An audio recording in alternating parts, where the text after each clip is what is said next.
जब घुटनों घुटनों भागने लगे तो एक बार बाल कृष्ण भगवान एक वृक्ष के नीचे बैठ करके माटी को खा रहे थे।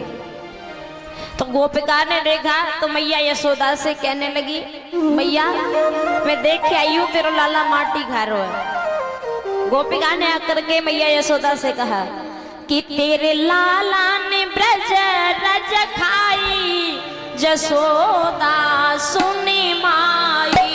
तेरे लाला ने ब्रज रज खाई,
यशोदा सुनी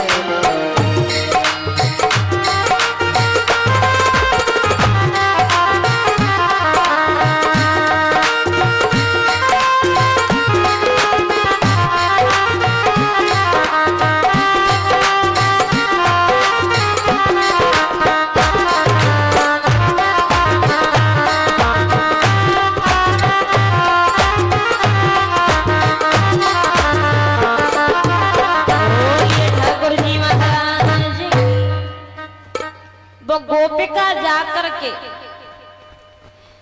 मैया यशोदा से कहने लगी कि मैया तेरो लाला माटी खा रहा है। तो मैया यशोदा ने परीक्षित महाराज एक साटी उठाई।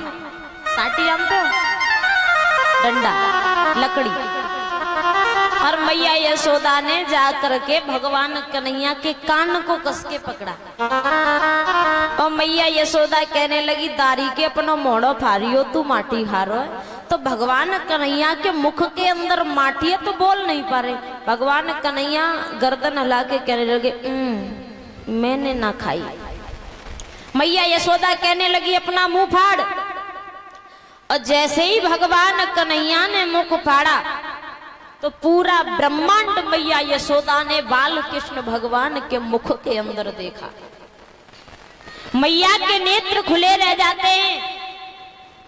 अब भगवान कन्हैया हाथ जोड़ के मैया यशोदा से कहने लगे, मैया मारे मत बचन वरवा ले, आज के बाद में माटी नहीं खाऊंगा। अब भगवान कन्हैया को लेके मैया यशोदा आई घर पे। एक बार क्या हुआ, भगवान कन्हैया ने सभी ग्वाल वालों को बुलाया और अपने ही घर में माखन की चोरी करने लगे भगवान कन्हैया। तो मैया यशोदा कहने लगी, जब सभी ग्वाल वाल तो भाग गए और भगवान कन्हैया छोटे से थे तो रह गए, भाग नहीं पाए। तो मैया यशोदा ने पकड़ लिया। तो मैया यशोदा कहने लगी, दारी के ताज तो आज मैं उखलते बांधूंगी। जब मैं तो सुबह रोज आना माखन रोटी खवाती हूँ तो तू चोरी करके क्यों खाए रो है। तो परीक्षित महाराज मैया यशोदा और बाबा नंद के द्वार पर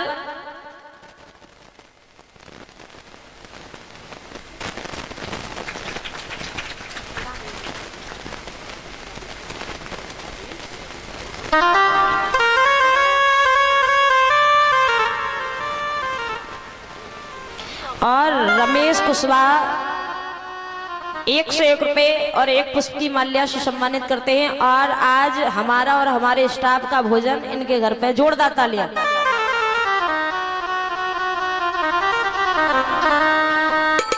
तो महाराज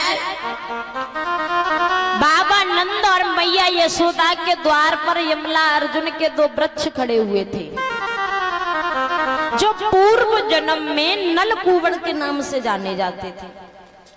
ये नलकूवड़ एक बार माताओं के साथ में यानी स्त्रियों के साथ में जमुना जी में नग्न होकर के स्नान कर रहे थे। तो देवर्षि नारद का आगमन हुआ, तो नारद जी को देख करके माताओं ने अपने शरीर को ढक लिया, पर लेकिन इन्होंने अभिमान में आकर के अपने तन को नहीं ढका, शरीर को नहीं ढका। तो नारद जी ने श्राप दे दिया कि तुम जाओ दोनों वृक्ष बन जाओ। जब इन्हें श्राप लग गया तो ये नारद जी से क्षमा याचना मांगने लगे। तो नारद जी ने कहा कि जब तुम वृक्ष बन जाओगे, जब द्वापर में भगवान कन्हैया का अवतार होगा, तो उनके द्वारा तुम्हारा कल्याण होगा। इधर मैया यशोदा जब भगवान कन्हैया को ऊखल से बांधने लगी तो रस्सी बार बार छोटी पड़ जाती है। अब परीक्षित महाराज जो तीनों लोगों को चलाने वाला हो, क्या वो एक रस्सी में बंध सकता है? नहीं बंध सकता। मैया यशोदा बार बार रस्सी लाती है, रस्सी जोड़ लेती है, फिर रस्सी छोटी पड़ जाती है, फिर लेके आती है, फिर जोड़ लेती है, फिर रस्सी छोटी पड़ जाती है। जब भगवान कन्हैया ने मैया यशोदा को हैरान देखा तो भगवान कन्हैया स्वयं उस रस्सी में बंध गए। बोलिए बाल कृष्ण भगवान की। अगर भगवान के लिए प्रेम हो ना तो भगवान तो स्वयं आकर के बंध जाता है।